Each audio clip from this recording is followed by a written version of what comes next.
Welcome to Armchair Expert, Experts on Expert.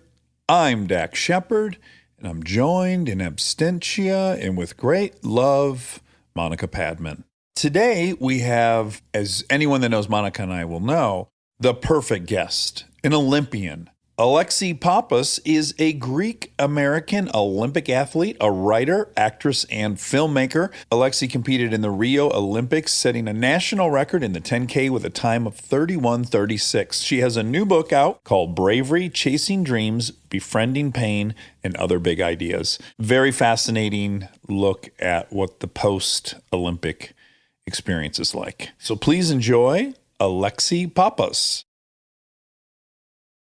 He's an armchair expert. He's an armchair expert. He's an armchair expert. Hello. Oh, man. Hello, we're tardy. So sorry. Sorry. It's okay. We just talked about all your secrets. Oh, and I know them all. I want to know if you know some of my secrets that I don't know. Probably now. I know your preference in jellies and that you don't. That I don't bathe frequently? Did he tell you that? All those things. I'm going to appeal to your sense of compassion. The delay was I had forgot to shoot up all my antibiotics into my sexy port. And so that takes a while, and I apologize. It slipped my mind.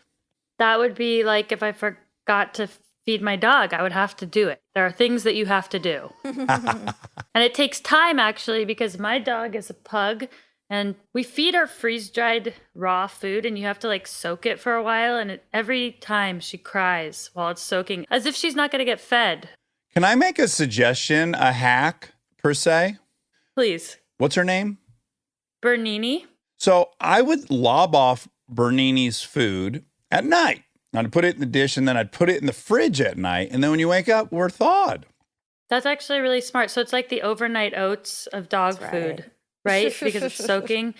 Well, and you know why that's smart is because if we left it out, she would know, and she would think it's time to eat, and she would smell it, I think. Yeah. Is she around? Can I see her?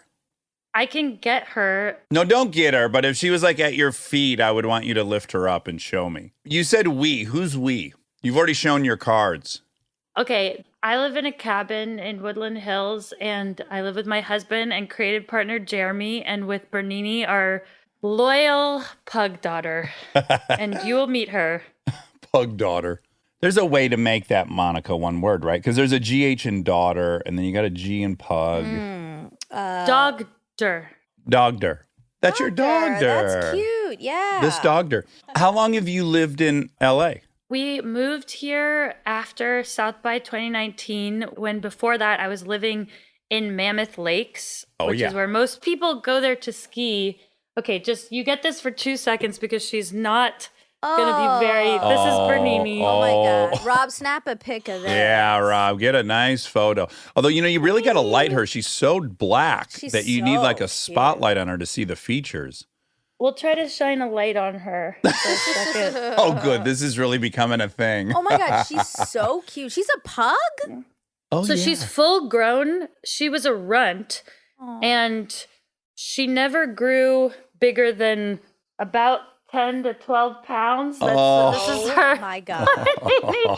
She is really cute. Hi. Okay, we'll put her away, but she's thrilled to meet you. She's lean. She doesn't have those back ripples I'm used to on pugs. Yeah, she's like a football player at the dog park where she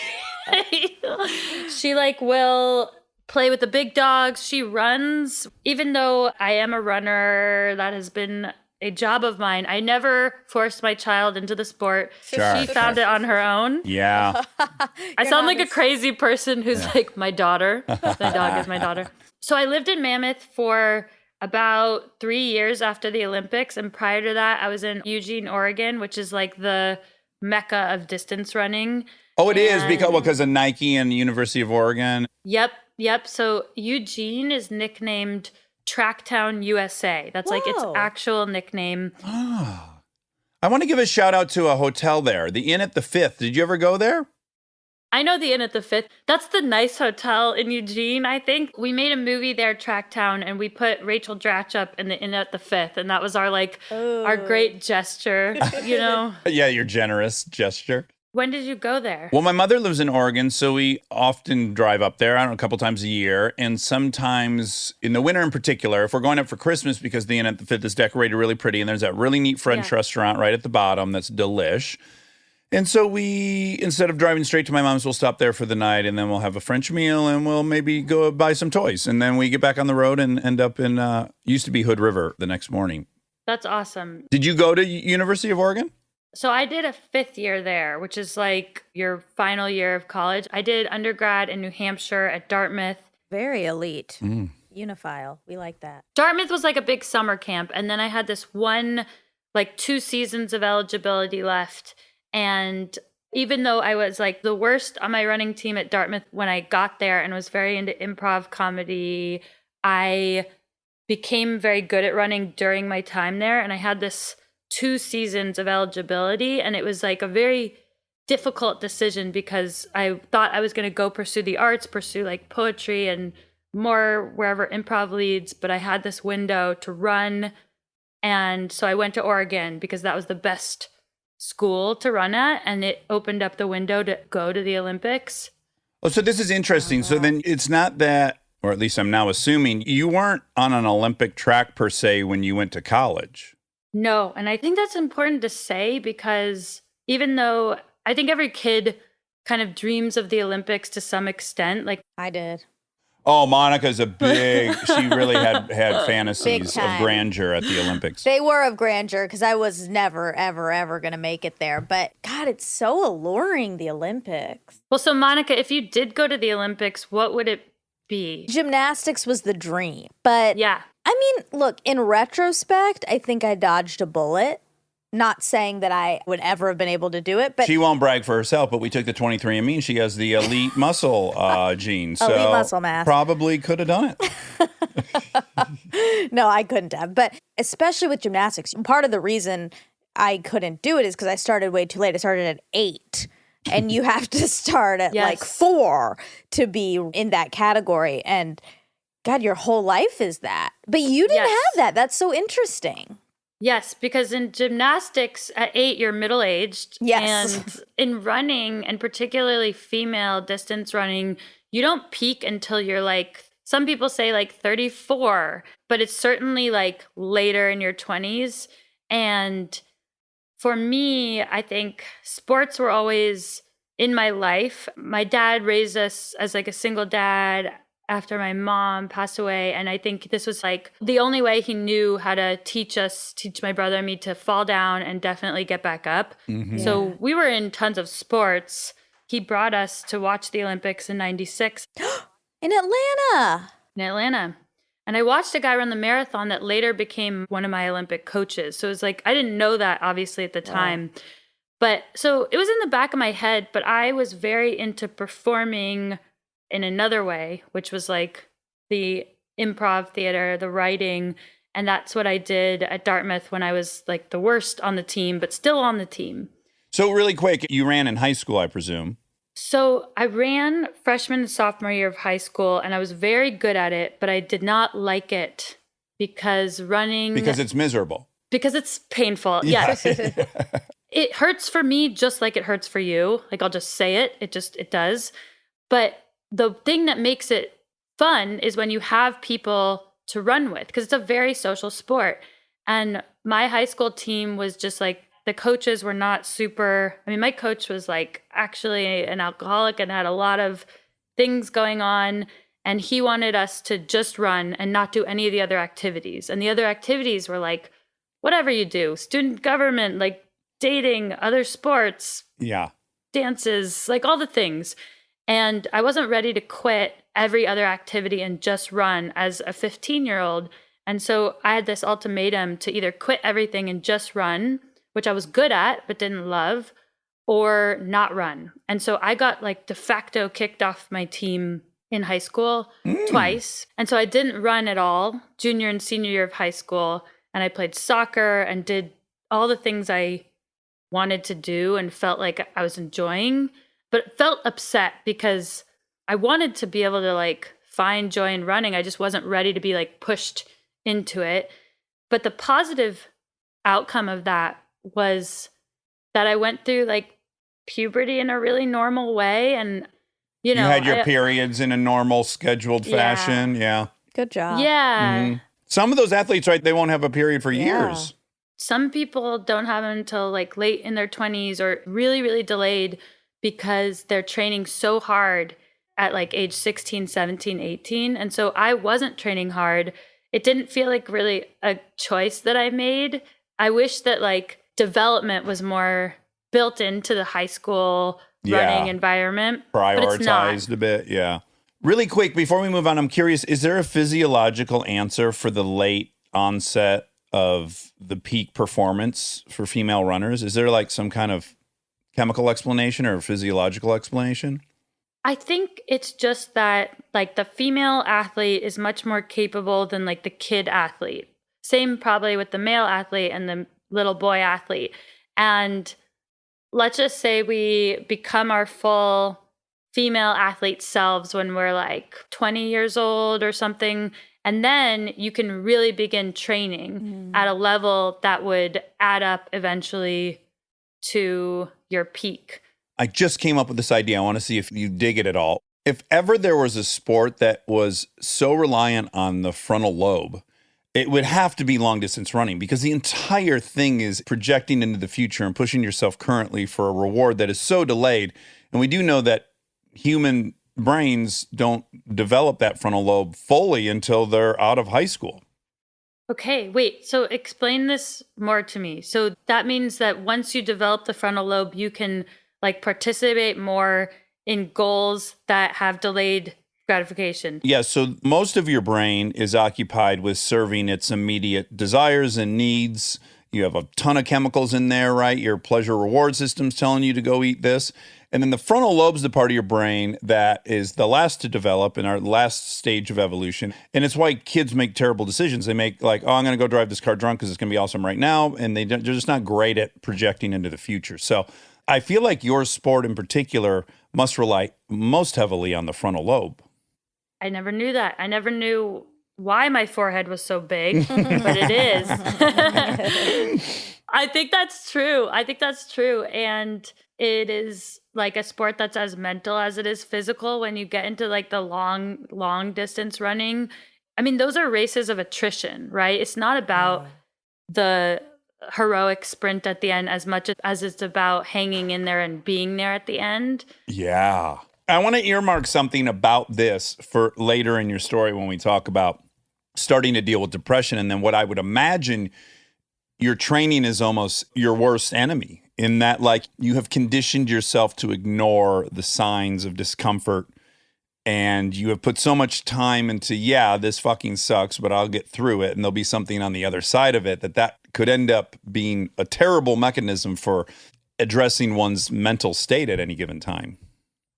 Yes, like particularly if the world sees you as some kind of like superhero, then you're not even allowed to, this is not true, but you feel that you're not allowed to experience Vulnerabilities and Negative emotions. yeah, or they always want to see you as like a superhero. And this is probably something that I created, but I've experienced this in physical and mental pain where I'll be in some kind of physical pain, but still be able to run like 20 miles or 100 miles in a week and be told that there's no way I'm injured if I could do that workout. And I guess that's on me to understand that even though I have a high pain tolerance, it doesn't mean it's like good pain. And there's like good pain and bad pain.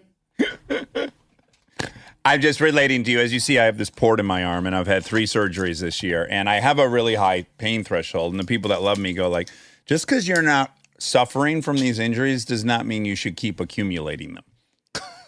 Yeah.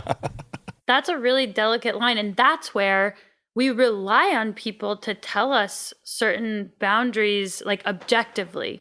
Yeah. And that's why it helps to have like a mental health doctor say like, you are sick or your brain is injured. Just like it helps to have a coach or a doctor tell you like, your arm will not heal for 2 more months. So just chill, even if you feel good. Yeah, it's so interesting, isn't it, about mental health is it has this underbelly of shame. Whereas if you broke your tibia running, you'd go, yeah, I don't feel embarrassed by that or shameful about that. It fucking broke. I pushed it too hard. But the other thing, you really need a doctor to say, you don't need to feel shame. You are sick and you need treatment. And I'm giving you permission to not feel like it's a weakness. Yeah. And I think something that you and I would probably agree on is like we like having goals in our future, those things that we look forward to. And if we know the goal is fitness or we know the goal is whatever goal you're chasing, we can like zone in and chase that goal. But if someone were to tell us, actually, your goal should be health because you're not healthy, we would probably be able to shift focus and make that our goal. Yeah. It's just, if you don't know to recalibrate and shift your goal, then we won't. Yeah. My goal was make a lot of money and have people recognize me. And that ultimately didn't feel great. Well, that feels like the equivalent of when I was chasing my own versions of outward accomplishment, right? And for me, it came from a place, and I don't know if you both can relate, but I think I was driven by like an unhealthy drive to not be like what I thought my mother was. She took her own life, so I had a lot of association with that where I just like I want to be anything but that. Yeah, you were 5, right? Your mother committed suicide when you were 5 years old. Yeah. And what I like about you is I saw you in an interview owning your resentment towards her. Tell us about that. I like that you admitted that. Well, it's so powerful. For me, it came from a place of the narrative I was kind of fed about her mental health injury was that she was just so sick that she had to leave. And the things that I saw in the first few years of life, like I had 4 memories and 3 of them were just terrifying and awful, made me feel like if I ever felt the things that she felt, then my fate might be a foregone conclusion because of the narrative that I was fed and also of what I saw. How was her mental health explained to you? So when she was sick, like in the first few years of my life, she wasn't around because she was in and out of these just like drug rehab or mental health rehab. She just kept having episodes, including, I mean, I don't know how specific to be here. Whatever you're It's comfortable totally up with. to you, Yeah. Well, and also this comes from a place of like some of my audience are like 15-year-old girls. So I'm just like, I'm very aware that there's like a version of this that I can say, but Unfortunately, we are not huge in the 15 demo. We're trying to get there, but I think we're definitely more college graduate demo. exactly. Yeah. So, I mean, she was manic depressive. So she would have these manic episodes when she was home and just experiencing someone who's like, thinks like the toaster is talking to her and just screaming. Like all I could remember was like seeing her as this like a Barbie doll where like you brush its hair too much, just like kind of crazy woman figure who could not handle her shit. And it made me really sad.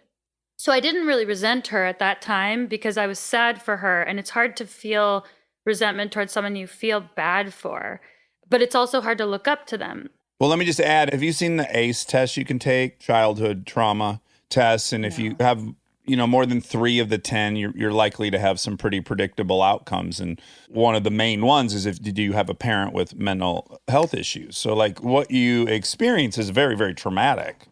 Yeah. And one time I saved her life because I walked in on her. She was like trying to saw her arm off. And I walked in on that when I was like 4 and I didn't really understand what was going on, but she didn't want my help at that time, but I did it anyway because we have an instinct where like blood is bad and like we're going to do something about it. Yeah. But what was confusing was that she didn't seem to be in pain. Like she was very stoic and like it was almost like she was like a concert violinist, like trying to like do something to herself. And so I was very confused about what that pain meant, but still got help because blood meant bad. I cannot imagine seeing that. That's so out of a horror movie. Yeah. It was bad.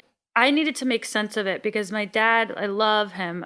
He's amazing. He was single parent, engineer type. So like not very, let's talk about it. So he put us in sports. We didn't talk about it. And I think he thought that those memories would fade like a bruise fades, like it'll go away. Yeah.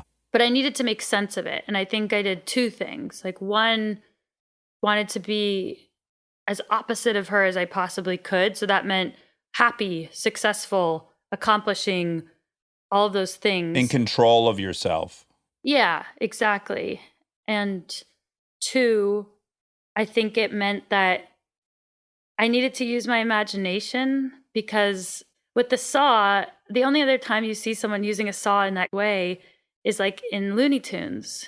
And I tried to at least create for myself a circumstance where if the most unimaginably bad things were possible, like seeing something like that, which I'd only ever seen in cartoons, then maybe anything was also possible. So I think I became a little bit entitled, or like, I was like, I'm special, and like, this is an awful thing, but also the best version of this is also possible. Uh-huh.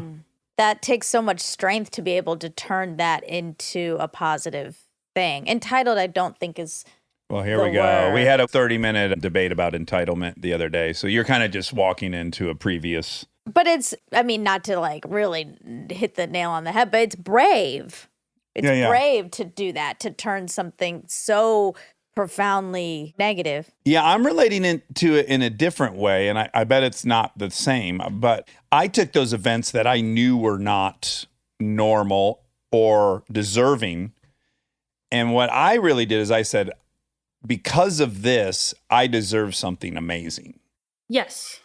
Because I've had to endure this, I almost have an excuse now. So you did something very productive, and mine was generally like chaos, addiction. But I felt very entitled to that because I had experienced the other thing. I felt like I was owed that.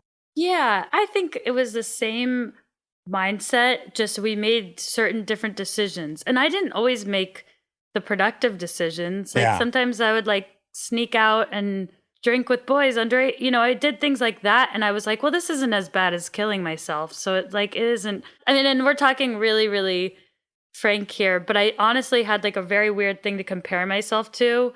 And I did like often compare myself to it. And I think the thing that we find is that we want to chase that feeling of like satisfaction, and we've done it. We've avoided the thing we wanted to avoid. And you want to feel that final conclusion that you've definitely done it. And I chased that through a lot of outward accomplishment. And the thing is that I did get a lot of those outward accomplishments. To be driven by trauma is really potent. It's just also really unsustainable. Yeah. And do you think you also got really skilled at fantasy? Yeah, like visualizing where you were going, or how did it apply for you? Yeah, so like I didn't want to be often where I was at. So I had this just very active, I was constantly planning where I would end up because I didn't like this.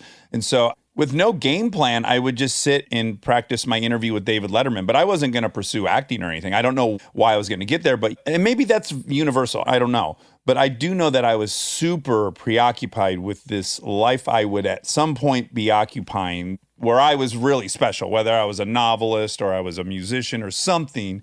I just was really active with those fantasies. Yes. So that seems like a good thing. I did that too. And I think I also tried to fill this like gap of the mother role with other women, like obsessed with women. And like, for some reason, I seem to have fixated on women in comedy. And I don't know why, but I thought about it. I've never said this out loud, so maybe it's going to make me sound kind of silly, but like I would read Amy Poehler's book, or I would listen to it on audiobook on repeat, and it just feel like she was talking to me. And it was because I wanted to be, I don't know, like accepted by that person. And I think it's because women in comedy, what reminded me of the closest thing to maybe what the best version of my mom could have been, of someone who like had, I don't mean like a bipolar manic person. I just mean what I was perceiving in comedy was like highs and lows and honesty. Could have been the best version of her. And I've never said this out loud, so I don't know if it makes any sense. Yeah. No, it does. And I was excited. I was pointing at Monica because she too had her own thing and her own fantasies derived by, I don't want to speak for you, but feelings of otherness, and a similar fascination with Amy Poehler or... Yeah, I mean, comedy, it's so cliche, but it's the truth that you seek it out when you feel on the outside. I mean, that's just seems to be a through line of all the comedians we know and talk to and stuff. Like at some point they felt Don't you think we they feel had like a unique observers? perspective. Exactly. Well, like we're observing everyone else because we're not on the inside of that circle. And our observation gives us this great ability to be critical in a funny way of that since we're And not remark submerged in on it. it, We're yeah. not, we think we're not in the water and we can point it out. Yeah. Until you are, then it's Yeah, then you're confused. Right. Like until you are means when you are like a part of the game, you're not just on the sidelines. Yeah. Then what do? Do you accept yourself or do you watch yourself still playing the game while you're in it? Yeah, for me personally, it's been both big time. Okay, so I'm so glad to hear this fantasy thing because I want to go through getting to the Olympics because the ride up is still so driven by how you will ultimately feel when you arrive. I'm guessing. So the ride up from Oregon to Rio is how many years? It's about 3.5 years. And it's not that I wasn't training my very hardest until that point. Like I'm always somebody who tries my best. It's just that me trying my best didn't yield like world-class level results until this point. So it wasn't like I made a major shift. Yeah. I always took my dreams pretty seriously that I wanted to improve in whatever I was doing. It's just suddenly I was in a position where other people believed in me too, and I could formally commit to that goal. So I don't want to make it seem like this suddenly clicked on. It was just suddenly the goal came into view and it was just a much bigger goal. Did you have any panic? Like once it became more unreal, because I can't imagine that when you're at Dartmouth, it's not like that was a realistic goal that you'd be at the Olympics. But as it starts getting more realistic, are you at all starting to get consumed with panic? Because it'd be easy for me to not panic about something I didn't think was possible. But as soon as it became possible, I think there'd be another layer of stress or anxiety. Yeah, it felt almost because the timeline was more compressed. Like I needed to nail every rung on the ladder I was climbing. And if I just grabbed and I got every one, I could pull it off. Yeah. And the truth is that I did at that time. Yeah. And it was because I do think that I thought that that accomplishment, which is objectively one of the greatest things you can accomplish, would make me feel that certain way. And I would never have shared that, but you know inside when you're chasing this external thing to solve an internal problem, I guess maybe you realize it later. Do you think what you were searching for, though, wasn't so much validation, but just security, that you equated success with positive mental health? Like in your brain, being successful meant being happy, which meant you were immune to the disease of your mother. Yeah, I think it was that. And I think it was also, at that time, I didn't understand her. And so it was also a little bit of like I can do this without you. The relationship with her has been so evolving, even though she's been dead. Yeah. From one of like, when she died, I thought she died of smoking because no one told me how she died. And she smoked, and this was the 90s. And so everyone was like, smoking's bad. And I was like, she must have died of smoking because I didn't understand. Yeah. And then in 7th grade, I have a best friend too, Dax, and her name's Amanda. And I always call her my best friend Amanda. And my best friend Amanda told me how she really died in 7th grade because there's this day where you had to write out these tombstones for people you knew to have died of smoking, like on cardboard. Oh my goodness. Oh my gosh. Oh my goodness. And everybody, well, Disney, because there was this rumor, nobody knew anyone to have died of smoking. And someone was like, he died of like lung cancer, so it must have been smoking. And I wrote my mom's name and they printed that particular photograph in the yearbook. So I know I did this and didn't make it up. Yeah. Wow. She's in the yearbook. But my best friend told me that day, she was like, everybody knows this thing and you don't know. Oh. Oh, wow. She did it out of love, of course. And I'm glad I knew. Did you find that you were embarrassed? I was a little embarrassed, but I was mostly just mad at my mom because I didn't know why anyone would do that. And I also never told my dad that I knew because I've always been really protective of him. And I thought if he didn't tell me, there was a reason why he didn't tell me. And we're okay despite this. So then I stopped visiting my mom's grave, which is like my only way to be like teen angst. I'm not talking to you anymore. Yeah. Oh my God. It's so fascinating. Yeah. That you continue to have a relationship as if she's alive in so many ways. Yeah. Yeah. Huh. It's like when you stop visiting her, that's as bad as stop talking to your mom. Yeah. And Stay tuned for more Armchair Expert, if you dare.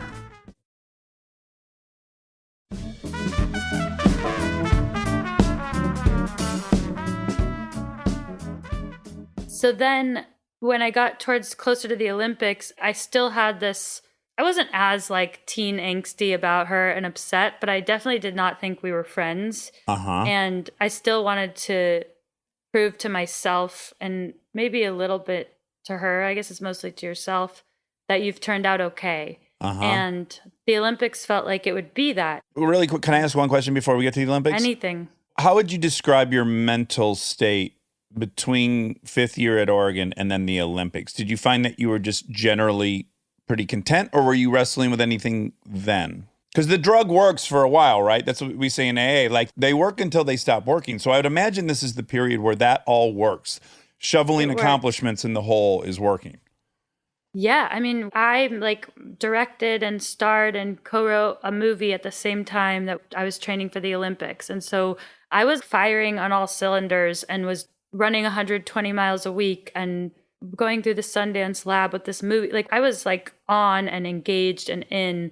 And the truth is that my post-Olympic depression was called a situational depression. And that's like where you're okay, and then you really, really crash.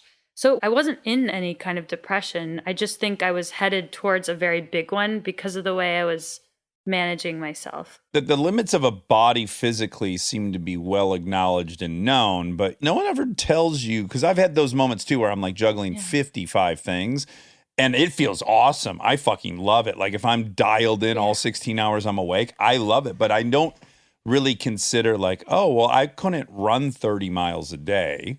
I know my body wouldn't allow that. And maybe it's worth evaluating whether you mentally can handle that much stimuli. Well, how do you feel about it those times when you're like really dialed in and firing on all cylinders now? It feels good. It feels good. I feel good too. Yeah, That's where yeah. I love it. I just feel like I have to police when it's tipping Yeah. into filling up all the buckets. There is place in my head and in my life to fill up accomplishment buckets. I don't want to get rid of those, but it's like when I start leaning on those, I did it when I relapsed. I was like, I'm relapsing, but everything in my life's going good. Like, here are all the things I would evaluate my life, and they're all doing well. So this isn't the problem I feared it was. I think that's what I have to watch myself for. Yeah, we're like bubbling pots of water, and like we thrive when they're like jollily bubbling, but not like completely. A full roar. Yeah, exactly.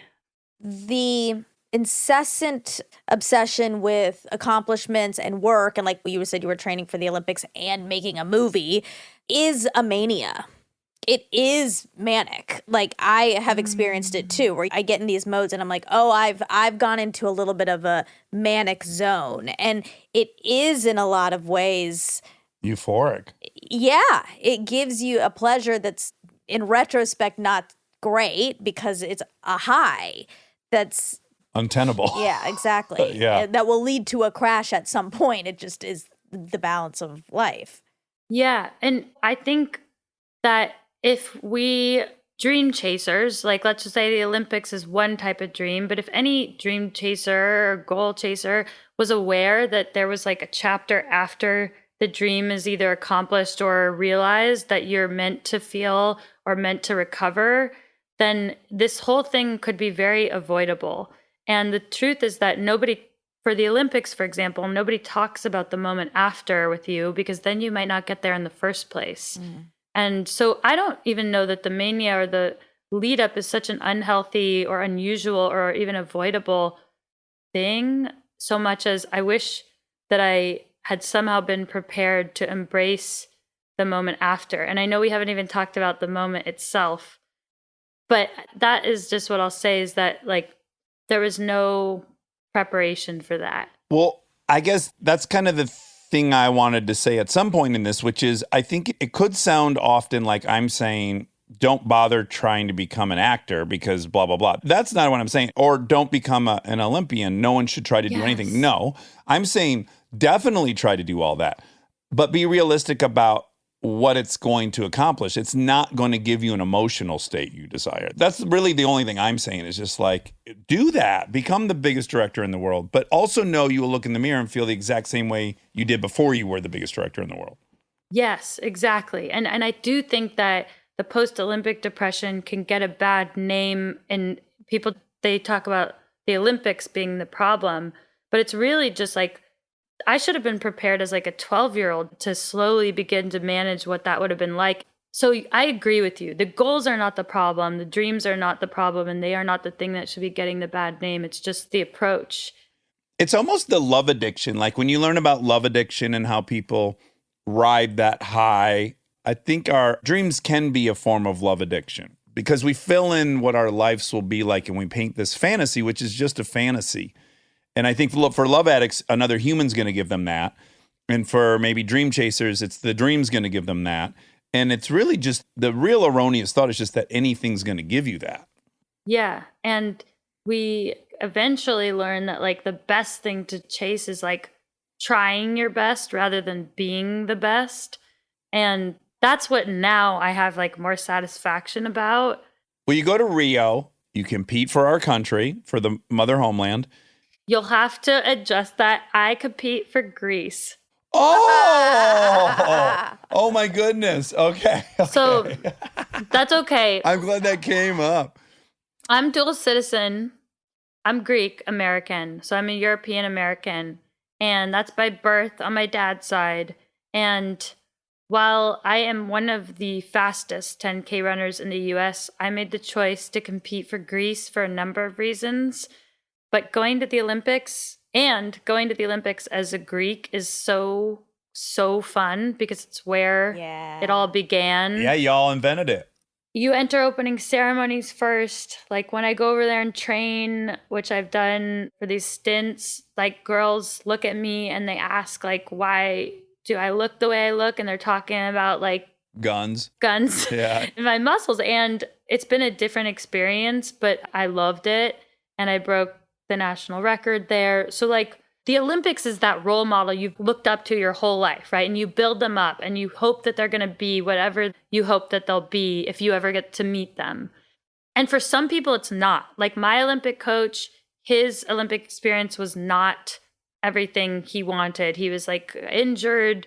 The truth is that the United States team had them stay out of the village. And for me, that was one of the reasons why I competed for Greece is like I was staying in the village for a month. We were training with all the other athletes. I had the real, oh, wow. It felt like summer camp. Amazing. Summer camp. Just like I would go to the dining hall alone, and the dining hall is this like, it's the size of a 1.5 football field, and it's open 24 hours a day, and people are in their uniforms because you have to wear your uniform all the time. And it's like being in a Wes Anderson movie. And it's the best people watching in the world. And it's also the most exclusive place in terms of emotion where athletes are decompressed in a way that they're not when you see them on these interviews before their competition. Yeah. Were you already with your husband? Yes. I was engaged. I know. But Olympic Dreams, the movie we made with Nick Kroll that we brought to South by and we shot at the Winter Olympics was inspired by my experience getting asked out by a doctor at the Olympics. So it happens. Not Bolt. He didn't ask you out. A doctor asked you out. No, but Bolt was... I remember he was like, he would be on his balcony with all of his medals blasting like music. And yes. It was great. But you also saw people like Phelps in the dining hall, hood up, just like not looking the happiest. Like maybe he was focused, but also maybe what we see on the outside is not how everybody feels on the inside. And that's when I realized that the Olympics is like a process. It's not just an event. And we see it on TV and we think it's this event. And for the athletes, though, we're so evolved physically, but mentally, we're like delayed at best. Yeah, you've been missing out on virtually every other thing. Well, and the Phelps thing is now well documented by his own documentary. Like, yeah, he was not happy. Right. You don't even have to speculate. Yeah, he was struggling. But that wasn't super public then. But I think Yeah. if you were in the village and you saw that scene, you might understand it more now. Yeah. Was he eating like 600 pancakes as advertised? Absolutely. That he's not alive. Oh my God. I would love to witness him eat breakfast one time. I know. I would love to have breakfast with him. I would too. We'd feel so tiny because we'd only have like 5 pancakes. Yeah, if. If. Yeah. You both would probably really love like just the experience of being in the dining hall, because then you get to see what everybody's Oh, Yes. rituals are. You're like, and to guess like what sport are they, and I think You of know, myself as an expert in this. I feel like I can look at the shape and go, that's a sprinter, that's a volleyball player, that's a long distance runner. The swimmers, they have the most upside down triangle bot. Like, Yes. yeah. but then what about a sailor? Like, so there was a 60-year-old sailor. Oh my God. Oh my, Oh. I can't believe you just said that. This is the biggest ding ding of our life.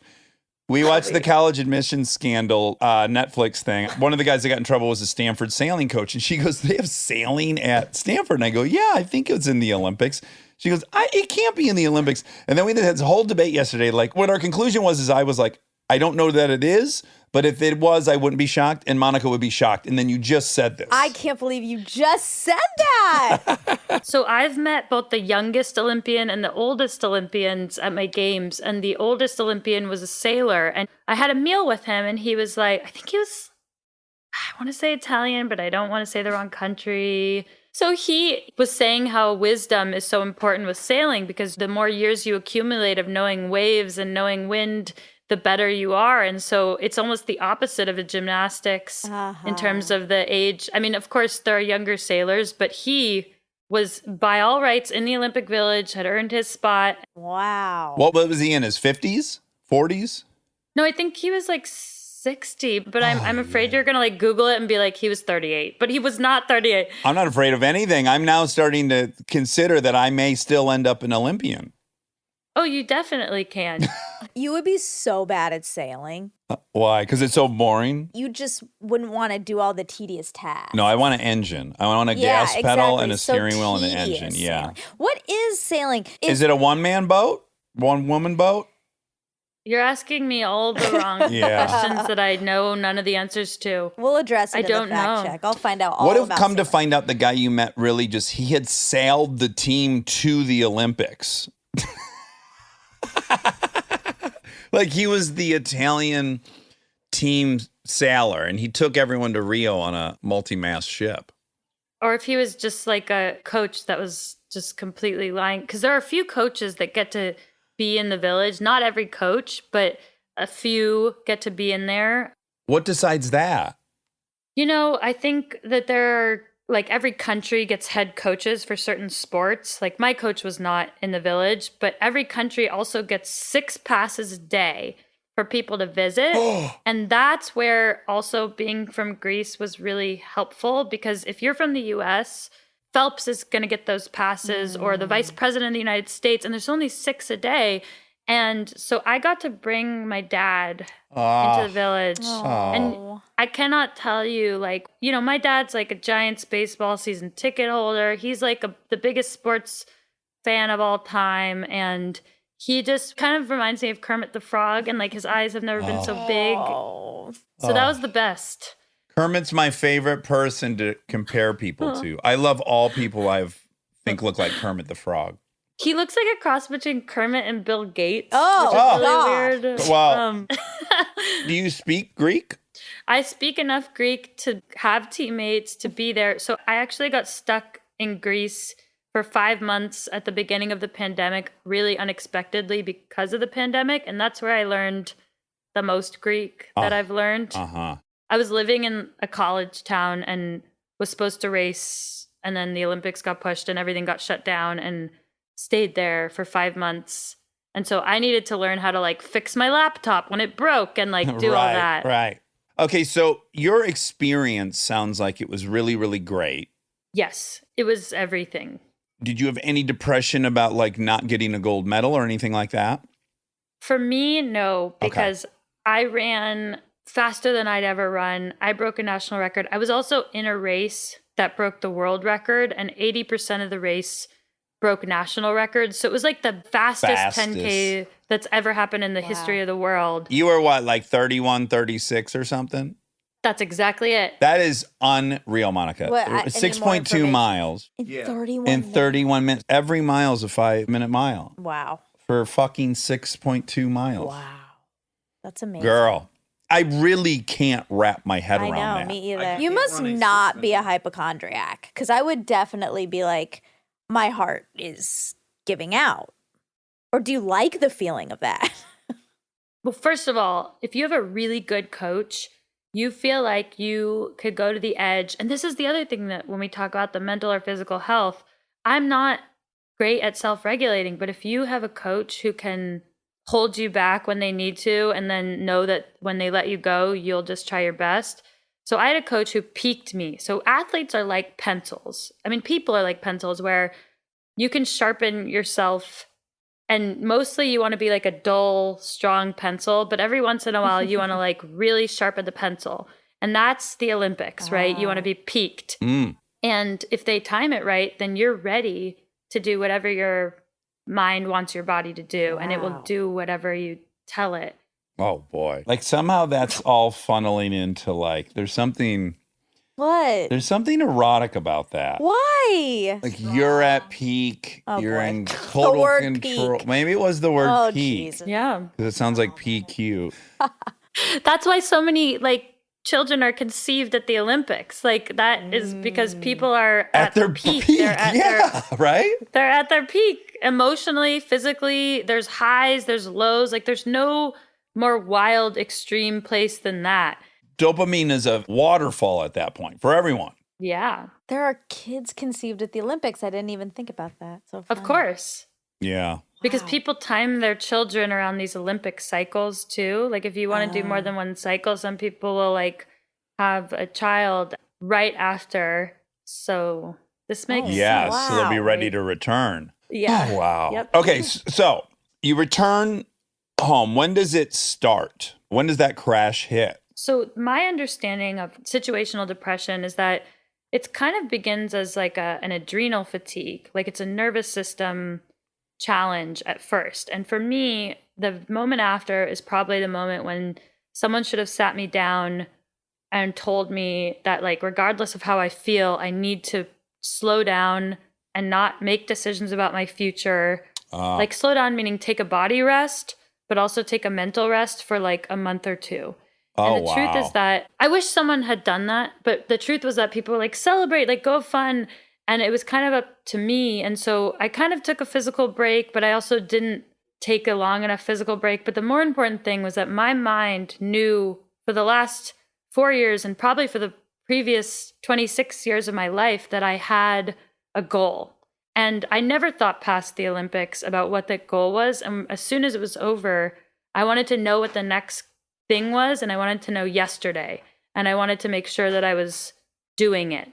Yeah. So the truth is that it didn't start as the sad feelings or anything like that. It started as almost speeding up a car, like being like, let's keep going on this momentum. And it just went so well. And then I made a series of changes in my life that I think I should have paused. So my coach, in so many words, was no longer going to be coaching. He didn't want to keep coaching because he was an Olympian himself, and it's a very challenging lifestyle. So he suggested that I move to the place where people train at altitude at Mammoth Lakes, which is where I had done camps. But he was like, why don't you move there and become a marathoner? So I switched events, tried to move up to the marathon, switched coaches, switched where I lived, moved to altitude, which is known to actually have challenging effects on your mental health a little bit. Like it can be hard. And then I was in sponsor negotiations, which Olympians often go through sponsor negotiations after an Olympic cycle. And it sucks. It's just really stressful. And so I did all of these things at once and I stopped sleeping. And so that was the first real bad symptom for me, was that I was sleeping like an hour a night when I normally slept 9 or 10 easily. And I started training again. I was running 120 miles in a week with 1 hour of sleep, which is like obviously stupid. Like I will admit this was not smart, but I thought that I needed to put things together for myself in this new life. Well, again, this is where we go back to what I said way earlier, is that you have the predictable pattern in your life is you push past the discomfort and then you receive a reward. Yes. So exactly. Yeah, your muscle memory is like, yeah, this sucks, as it should. Something great's going to happen. Exactly. I'm a really good coach's athlete. Or if I'm on set, like I'm good at being a part of these teams.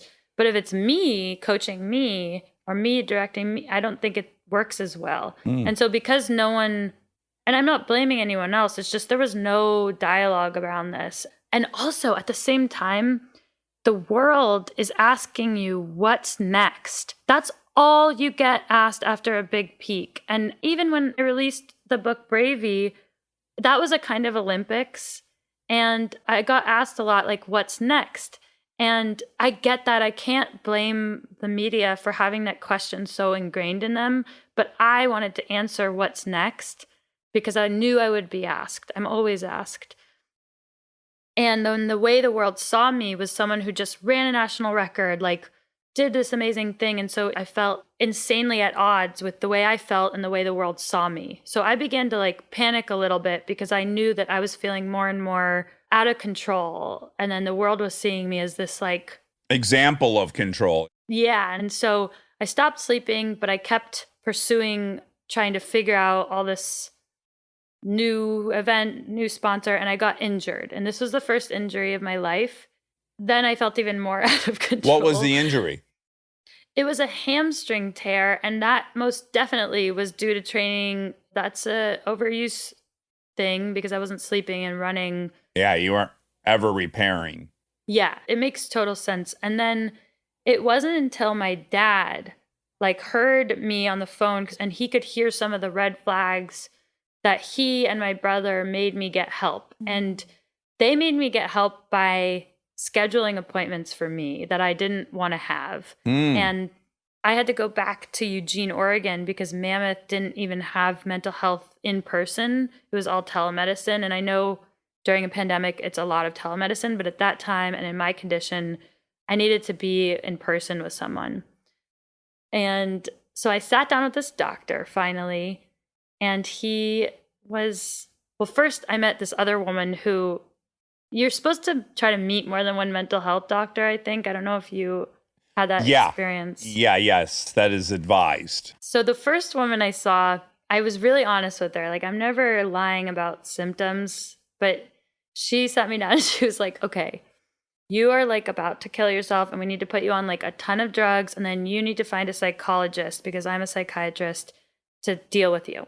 And I left feeling like really helpless because I don't know. I was like, okay, I'm going to be sedated and then I have to find the other help. And at that time, it was really hard to find mental health support. And then it was like this bizarre situation with coaches where they're like, okay, take care of yourself. But like no one took it on like what it was. Like go deal with your period, basically. Like, yeah, go do that thing. I don't really want to hear about it, but you should do it. Yes. Like, oh, okay. Yeah. Just come back when you're ready. But like never treating it like what it was, which was an injury. If it was an injury, which is what my doctor that I did work with eventually told me, it would have been a completely different game, just like you said, Dax, earlier. So this guy, Dr. Arpea, he wore like gas station t-shirts, you know, the kind with like a big hawk on it. Yeah, and like, just like very kind type. And he very simply told me, you have an injury to your brain. And it is like when you're rollerblading and you fall down,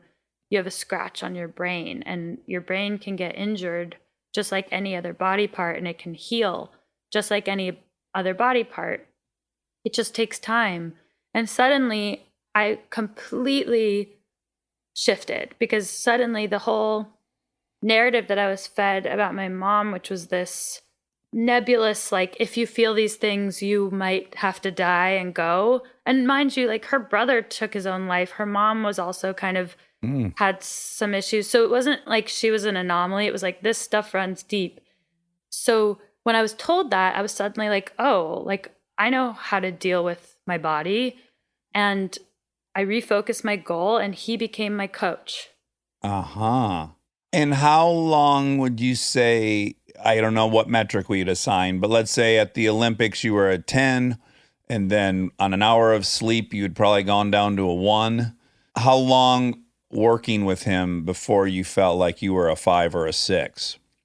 I would say, and he prepared me for this slow progress because he told me that actions change first, then thoughts, then feelings, in that order only. Yeah. And much like when you have a broken leg, you're going to be in pain every day, and it doesn't mean you're not healing. It just, this is normal. Pay attention to your actions, whatever that is, sleep, bone broth, whatever you do for your broken bones. And so it took me, I think I started seeing him in March, April, and I think I started feeling differently in July. So it took a few months, pretty, like, I think relatively quick, but those few months I approached drastically different than the 3 months that I didn't get help prior to meeting him. Yeah. I love his paradigm. We say that on here a lot, that you can act your way into thinking differently, but you cannot think your way into acting differently. Yeah. That's the same. I mean, it's Same the same thing. Yeah. It feels counterintuitive almost, but it's like, yeah, if you take these actions and have some patience, you might be surprised with how you feel and how you think. Can you tell us, and you don't have to, you can tell us right now if you don't want to, I'll but tell you anything. what were some of the red flags that your dad and brother picked up on that you weren't picking up on? Yes. So the sleep, but also just the comments about, I thought I knew my future.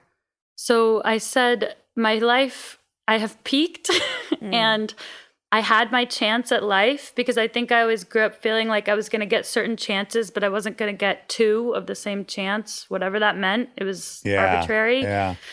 And if I messed up any one of those, like just like we talk about the rungs on the ladder, that I would fall and that I was lucky, but I wasn't that lucky. And so I told them that my future was like never going to be better than what I had. And I think anytime we think we know our future, it's like a red flag that we're not well. Yeah. Because we don't. Well, that's a great one. Yeah. I like that. When we think we know our future. Like when we've decided it's going to be a certain way, we're not well, because that's impossible. Yeah. And also when we want to go back in time. So I was trying to recreate the circumstances that I had prior to the Olympics. So I tried to like get back with my old coach, even though he didn't want to coach anymore. I tried to move into the house that I left in Eugene. Like I tried to recreate my life before, because I thought that I'd messed everything up and that I needed to go to back. basics, back You were to trying basics. to control. Yeah. Yeah. And so those were things that they heard that didn't feel healthy. Good for them. Yeah. It's like the things that got you here may no longer serve you. And I think that a lot of Olympians or high achieving people or people with trauma have a certain point in their life where they realize, or they don't, and they're driven by it their whole life, but we realize that the things that got us here maybe were useful and potent, but they no longer serve us. Totally agree. And in fact, they will limit us. Yeah. And that's the real threat, is when you're like, oh, wow, this is actually like doing the opposite. Stay tuned for more Armchair Expert, if you dare.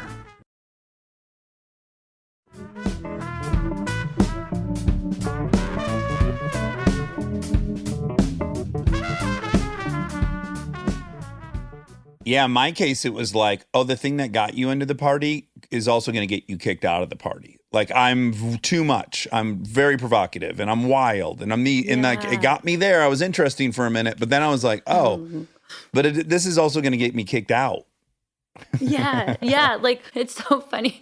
I have like the twee examples of things you had, because I'm like, yes. And I used to collect notebooks and backpacks thinking that those were the things that I would need to get to like my own writer's room. Yeah. And in fact, if I had so many backpacks and notebooks, I would live in a house of clutter and I wouldn't get to the writer's room because I'm living in a house full of stuff. You're buried. Is like, yeah. And that's something that I actually did. And my dad was a hoarder, so that was his response to everything, but that was a whole other story. He collected newspapers. Oh boy. wow. Yeah, that's pretty, that's like, when you kind are of going to do a classic hoarder. Yes. Yeah. Like if you're going to do a cartoon caricature of a hoarder, you're going to fucking put so many newspapers in that. Yeah. Well, but aren't there also some useful things you get? Like, okay, the one I think really useful tool from this whole thing was feeling unashamedly like I could reach out for, I call it in Bravey, like my mentor buffet of like, okay, I don't get this one keystone mentor in a mother that some people have. And maybe for some people it's very challenging and not positive, but either way, I don't have it. But I get to have everybody else. And that was my feeling of special. And I was really shameless about seeking out mentorship in a way that was reaching for it rather than just waiting for it. And I think that's a muscle that I'm not sorry that I have and that I have tried to not let wear off. So maybe there are some positives. Oh, I couldn't agree more. And that is very hard for me because I have to admit I don't know everything and that this person has something they know that I don't, that I want. So it's like it's very hard for me to be vulnerable in that way. But like you said, there is some gift. I didn't have the dad I wanted, but I found one. Tom Hansen, this guy I just worship and I take all my cues from in life. And I got to pick one. You don't get to pick one normally. Because you could also go about the world saying, this thing got taken away from me, whether it's your dad, my mom, or whatever anyone else has had happen to them, and think, and the world is going to keep taking things from me. And sure enough, it will, because you will see it that way. And I think we can see it the opposite way. Yeah. Back to what you were saying about there are positive things.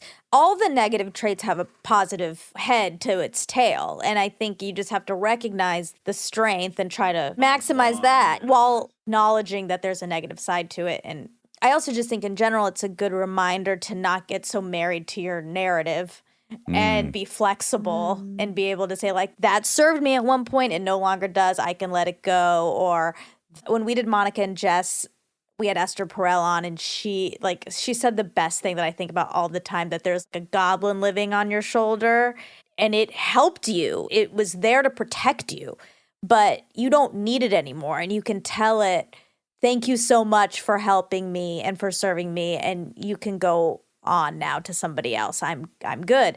But you have to be sort of aware that, like, that's no longer my narrative, because we're all like, this is me, this is my identity, this is this, and we get stuck. And I think it's important to be like, no, we're evolving. Yes, we're all like actually these Pokemon, like we level up and then we don't go back. I don't know that game well, but I don't think they don't devolve, right? You just told me everything I know about it now. Yeah. Has been what that sentence you just said is now the most I've ever known. We're about not it. experts on Pokemon either. But then, and visualizing yourself leveling up and being like, I am no longer that person that I was. I am now the evolved one. Yeah. And maybe what we get to do is have those pauses every now and then where we're like, now I'm leveling up whenever those moments come. In relationships too. Did you find when you wrote Bravey, did it have this neat effect? I've had this experience where I don't actually understand something and then I write about it. And then in writing about it, I start to understand it, which is bizarre because I'm the author of it. But did you have that experience where you kind of maybe understood the whole experience even more profoundly after putting it down on paper? Yeah. So when I wrote the proposal, I mentioned nothing about my own depression at all because I was going through it when I wrote the proposal and I was too embarrassed about depression when I was in it. I wrote the proposal when I was like sick and didn't understand things, and writing the book proposal was like one grasping at straws to get a hold of my future, to be honest. Well, you said you had a bunch of big ideas that were happening in the wake of all that. I'm going to do this and do that and do this. A million things. I do think writing helps because it's one thing to have an experience and it's another thing to be able to describe it in a way that translates to people. And a memoir is not a diary. Like, it's not meant for yourself. You know that there are people that are going to read it. And I think that's a different type of writing, and it's finding the right words that people will like be able to visualize. And I think one of the biggest things I learned was, I think it was two things. One, the thing you talked about your identity not being what you do, because when I first started training for the Olympics and trying to make movies, I really separated those narratives for myself because I wanted to be taken seriously as a world-class runner and as a great award-winning actor and filmmaker separately because I knew that I didn't want an excuse like she's an okay runner who can act, or makes decent movies but she can run. And that was in my own head. But at this point, I think the book was all of the things in one, and I wanted to be able to communicate in a way that made it okay for myself that I was all the things that I am. And I actually remember a conversation with Rachel Dratch, who is like a mentor and acted in one of our movies. And I had a conversation with her where I was like, wait a minute, if I put this book out that talks a lot about depression, am I going to preclude myself from a future in like comedy or in acting? Because this is such a intensely mental health driven narrative. You didn't want your identity and your public identity to be depression. Yeah, and it was described like my identity in the book is like someone described it as like I'm a kind knife. And I'm like, that sounds a little different than like what I might want to be doing in my future. And she was like, first of all, comedians are some of the saddest people on earth. And second of all, it's all leading you where you're going. And advice from people that I admire helps me a lot. So if someone says it and it's my Olympic coach or it's Rachel Dratch or it's Richard Linklater, that means something different than if my dad said it, as much as I love my dad. Yeah. I don't know how you feel about, like, it matters who it comes from, and you can't control that. It means something different coming from different people. I would say there was a long period where it did, and I would say mostly no. For me now, I think even the people I admire can advise you how to do what they did. Yeah. And I don't think you're trying to do something anyone else did, and I don't ultimately think I'm trying to do something anyone else did. The simplest thing I'll remember, like I ran into Adam Sandler, and he's like, hey, buddy, you got pretty ripped for that movie. And I go, oh, yeah, thanks. And he goes, yeah, comedians shouldn't be in shape. And he's right. But as it turns out, I wasn't supposed to become Will Ferrell. I just kept doing what I do. I like working out. All right, well, I'd rather just do what I do and then figure out where that fits than like listen to that advice and be something I'm not. Okay, that is really, really helpful advice for me because my world is transitioning. Like I am an athlete, but we're more and more in the arts and like in the performing space. And I think before the book came out, I thought that I would need to like have a sharp line of transition. And I thought that I would need to somehow shed completely eventually this pretty unsheddable title of an Olympian that like you can't shed that and you don't want to. Yeah. And I think what I'm learning is that hopefully, and I think meeting you and talking to you about this and hearing that is tremendously, it's like an intangible gift of permission to have confidence in taking it all with you. Yeah, because again, I just want to reiterate, it was great advice. It is probably objectively true. But if I had changed who I am per that advice, I just wouldn't have ended up doing whatever the fuck it is I'm now doing. But I'm happy to be doing whatever this thing is I'm now doing. Yeah, that's great to hear. I like you. Me too. I'm really glad we got to talk to you. Bravey, Chasing Dreams, Befriending Pain, and Other Big Ideas is out now. I think everyone should buy it and read it. I think what's always interesting is your story, which on the surface would seem completely unrelatable, is like what we're sitting here right now, and I feel like I've gone through very, very similar things as you. And I know Monica quite well, and I know she's gone through very similar things as you. And it's interesting. Yeah. The more specific you get, weirdly, the more universal it is, which makes no sense, but is the truth. Right. The headline's completely ununiversal. You're an Olympian. Okay, well. Yeah. And then, as I learn more and more and more and more and more, it just gets down to like the granular thing that's very human. Yeah, that means so much to me. And I think Maya Rudolph wrote the foreword for the book. I think she captured just that like we expect these people to be a certain thing and they are and they aren't. I am and I'm not. There's got to be a take on I am what I am from Popeye, which is I am what I'm not. Or I don't know. I'll work on it. I'll workshop it and I'll try to get it into a digestible saying. Alexi, so great meeting you and ton of luck with the book and everything else you're doing. Thank you. Yeah, I'm very excited and super grateful to meet you and good luck healing your arm. It's going to be great. And Monica, thank you as well. Thank you. All right. Talk to you later. Talk soon. Bye. Bye. And now my favorite part of the show, the fact check with my soulmate, Monica Padman. Hello. From great heights come great falls. I just made up that slogan. That was great. Thank you. I think you also made up a slogan during our episode. I did? According to Laura's facts. Oh, what? Uh-oh. Because she said, did you guys workshop that phrase, quote, I am what I am not? So I think maybe that came up, and then we said we need to workshop that. Like to figure out what it means? Yeah, to come up with maybe a more succinct. I love that. I am what I am not. It doesn't make any sense. No. Well, Does it? it does. Okay, how? Because you could either, like, let's put it this way. In physics, right, if you want to know the volume of an object, you can put it in water and see how much it displaces. Sure. Right? So in that way, you can learn, if you know everything something is not, you can kind of know what it is. Okay, so you can be defined by what you're not what you are. Although Right, that's like- not what you don't like that. Well, I don't like defining yourself on things you hate. Right. That's my big pet peeve. But I'm not under 6'2". Yep. I'm not brown. Mm-hmm. I'm not dyslexic. No. Why? You know, you could put together, you are also what you're not. That's true. I do think it's counterproductive to what we Yeah, we say define yourself by the actions you. Yeah, and the things you're connected to and that you're connected to others by. Yeah, I agree. Wow. I Well, think those we are did two it. different things, though. Like one is a description of a human, the other is your identity. You know, I'm sensitive to this when people, anytime I'm talking to somebody and they say more than once, I'm the kind of person that blank. Mm-hmm. Something about that phrase I don't trust.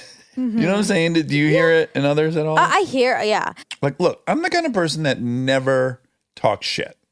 You're thrown by that phrase, but it's not that you don't make those statements or that I don't. Look, I'm almost guilty of everything I dislike. I'm never saying that I don't do these things. I'm saying like there's things that I don't like in myself and I notice them in other people. Well, when I point that out, I'm just pointing it out to say maybe it shouldn't bother you so much because clearly we all do it. And so if you're doing it, what is it about it that's bothering? Well, what bothers me is that if you have to declare who you are, odds are you're not just doing that thing and people would observe it.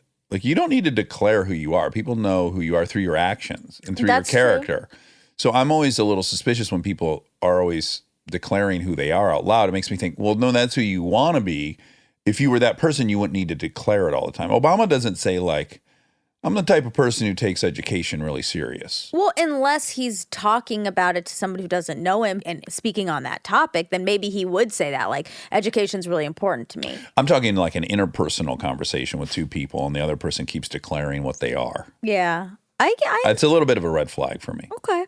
Just in your real life, you know, maybe when it happens, just notice it. Okay. See what you think about it. Because maybe you're just not even noticing it. And maybe if you notice it, you'll feel the way I do. Or maybe you won't. I think I'd rather not be turned on to something that is going to make me not like a person. Yeah, it's not even complete to say that it makes me not like them. It's just this thing that it's kind a of pet peeve. No, you know what it is? It's like when Bradley said, when someone's talking shit about another person, to me, it's telling me more about that person than the person they're talking shit about. Sure, of course. And that's just a really astute observation. So when it's happening, that now rattles in my head.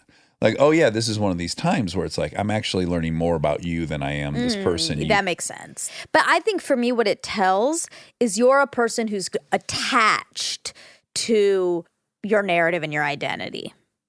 When you're someone who says, well, I'm a person who does this, or I'm this, or I'm like, when you're really rigid in that is when you start presenting it to others. I think that's what it tells me. You're really attached to this part of you. That's true.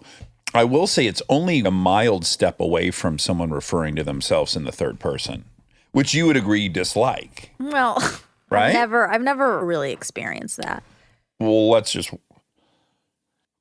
Oh no. That was You should have looked at the light. I should have. Everyone should look at the light when they have to sneeze. It Yeah. makes the sneeze come out. But the conundrum I was in is that to look at the light, I would have sneezed directly into the microphone. I was trying to get my mouth farthest away from the microphone, but not Politeness. blow your ears out. Okay, so let's just role play this because you'll be able to tell really quick whether you like this or Okay. not. Okay. Dax never sneezes directly into the mic. Dax always turns his head. Okay, Because but Dax no is one polite. It's gross. No one does that. Yes, people talk in the third person. Who? Do you really, really know someone who's done that for real? Yeah, it happens. Okay. I mean, I And think it's that's generally someone who thinks of themselves a little too important. sure. I mean, that is not normal.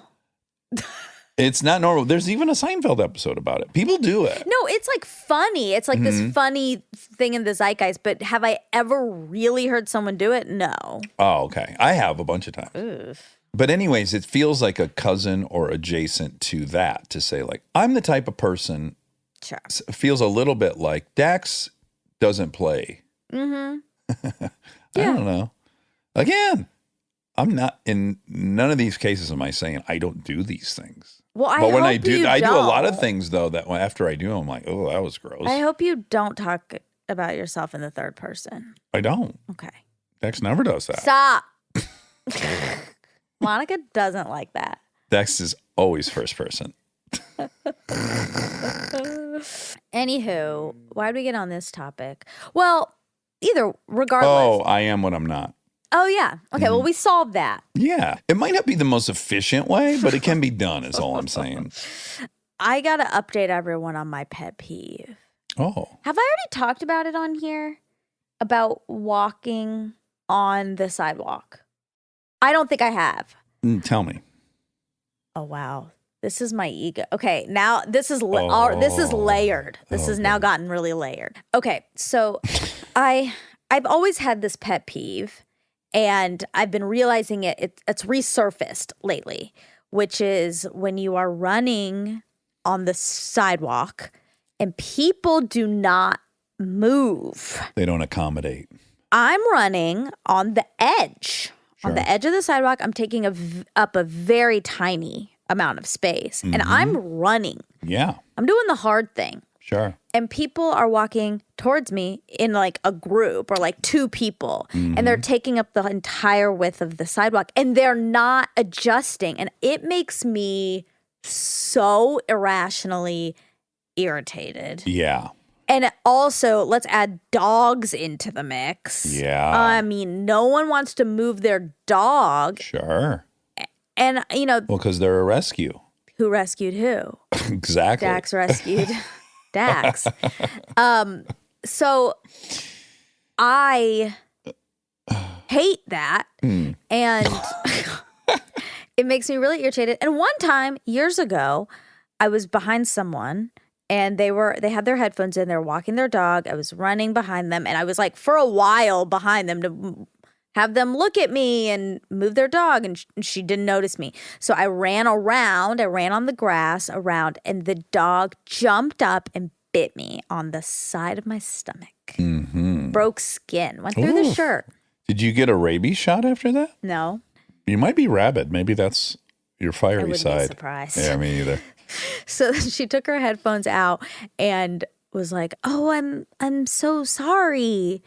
Baxter's a rescue, and he gets scared easy because he's been a lot of trauma. I was not happy. Watch out for people who are walking by you. Anyway, so this is a huge, huge pet peeve of mine. Now the layer is, I thought I had already talked about this on the podcast. And since I've been running and I've noticed some people moving. Oh, and you got it in your head And that they had heard. a few of them I thought, First of all, they knew you, and then secondly, they've heard. I didn't think for sure, but I wondered. Sure, like, it's a oh, possibility. I wonder if that person. Well, that reminds me of the great. Well, no, I don't want to hijack this, but it just reminds me of the Howard Stern thing where he like loved this instructor on Peloton. He only takes her classes, but one thing he hates is that she would tell these stories about trips she went on or something of this order. And he would talk about her all the time on the show because he's always on the Peloton. Oh, it was a great workout. Oh, yeah, but man, did she go on about the thing, right? Yeah, you gotta be He careful. signed on, and she stopped doing it. Oh. And then he realized, like, oh, fuck. Like, I don't probably got think, back of around. course it got back to her. Yep. And of course she's flattered Howard takes her class, and then she changed her personality, and then he felt terrible, and then he wanted her to go back, even though he hates it. And I just thought, this is the funniest. It's almost like a sitcom episode. Yep. How could this happen?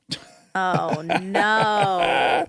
So what I like about your pet peeve is that it does reinforce my thought that, like, nothing is innately annoying. It's really just whatever your thing is personally. So I used to run on Los Feliz Boulevard all the time. And I actually prefer to run the grass because it's easier on my knees.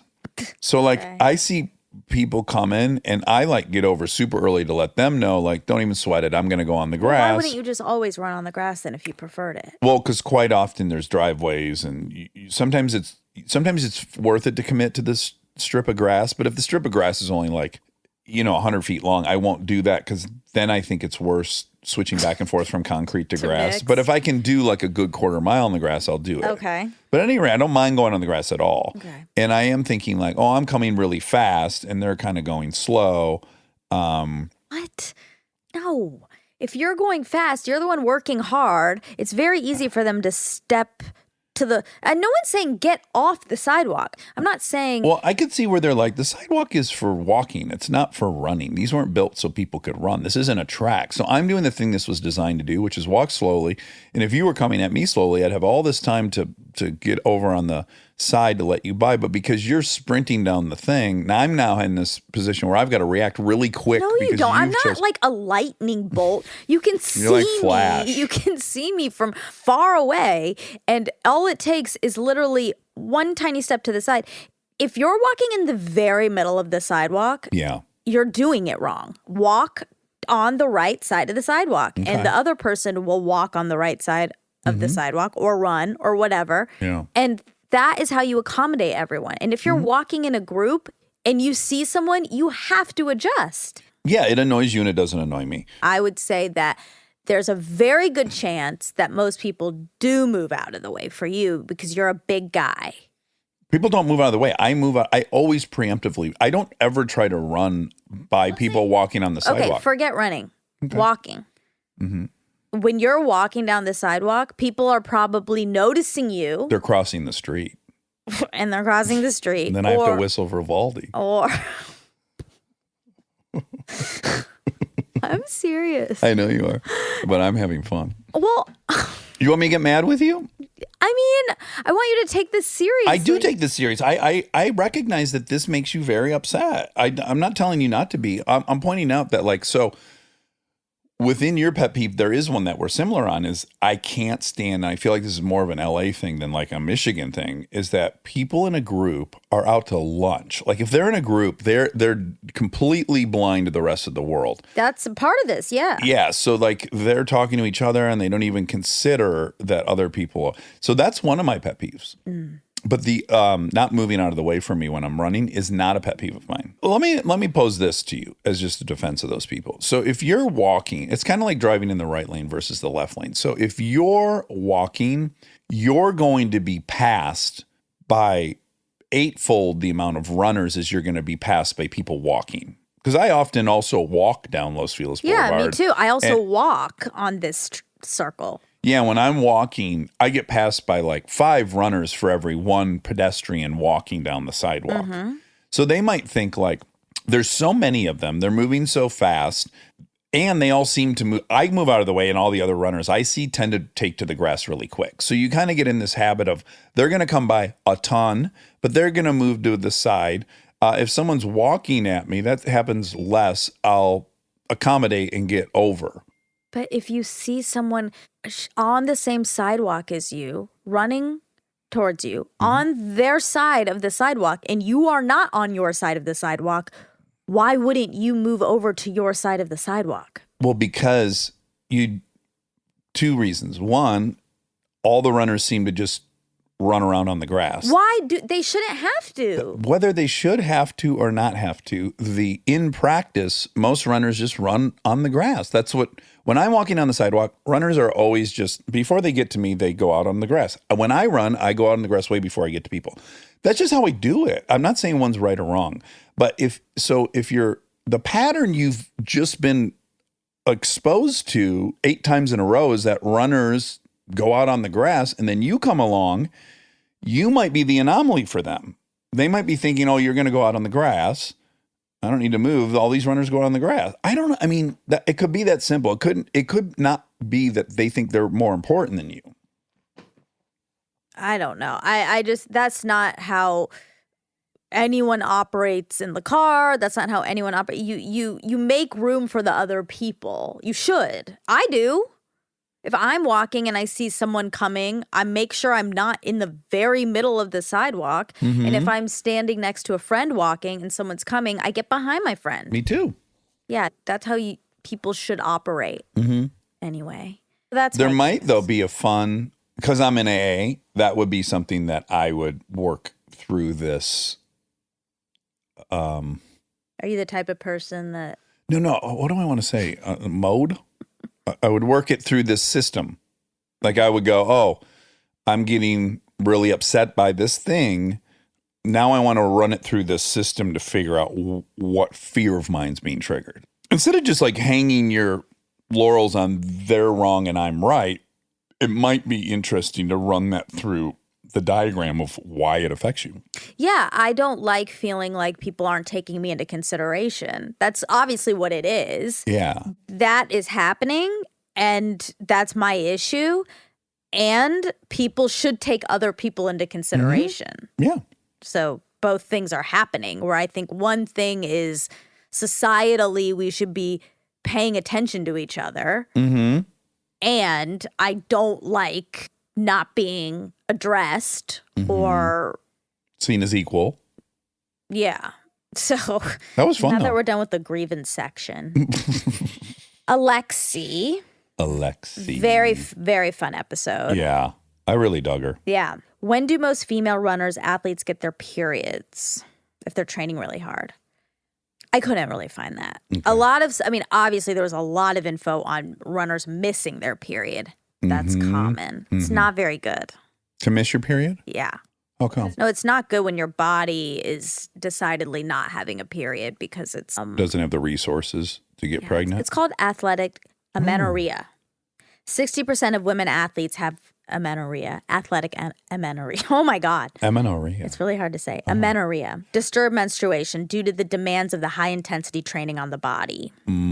Do you know how I told you back when we lived in Detroit, if we ate a certain food that gave us diarrhea, we would incorporate the name of the food into the diarrhea. So like I had diarrhea, I had Because of tacos? Thai food. Like, oh, I ate too much Thai food, I got diarrhea. This could be diarrhea induced from M&Ms. Amenorrhea. Amenorrhea. Amenorrhea.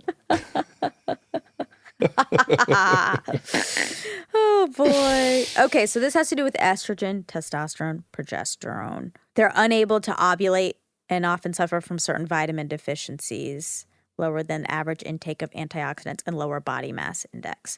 Okay, so it's not good for you to your body's working too hard in the other direction to Make a period. make yourself a little period. I'm surprised you're having your period. Because All I'm, of your- working, yeah, 'cause I'm 'cause all working your so running, hard. yeah. I'm not running like Olympic levels yet. Yet. You will. What country was the oldest Olympian sailor from, and how old was he? Oh, this will be good. 100. Do you want to guess? 51. 54. Good Ah. guess. He won his first Olympic gold medal as the oldest sailor competing in Rio during the NACRA 17 mixed catamaran class on Tuesday, a long time ago, at the sailing regatta. Ooh. He's born in Buenos Aires, Argentina. Ooh. And he started sailing when he was 6 years old. Oh my gosh. Buenos Aires. It is funny you take anything even as like what is I think supposed to be a very peaceful pursuit, sailing, harnessing the wind, Yeah. and gliding along. And make it then competitive. even making that competitive. I know. Yeah. Like competitive, it sounds like competitive napping. Oh my God, I could totally win a competitive nap. You couldn't beat Aaron. We're like, it's like a gunshot goes off and you have to be technically asleep. How would they know if you were fully asleep? There'd be a machine that was hooked to you and it would know. Could you take any sleep medication? No. You can't dope. You can't dope in the Olympics. But everyone's doing it. Then you can. Okay. That's all. I'm pro doping. You know that. I want to see how far we can go. I love you. Love you.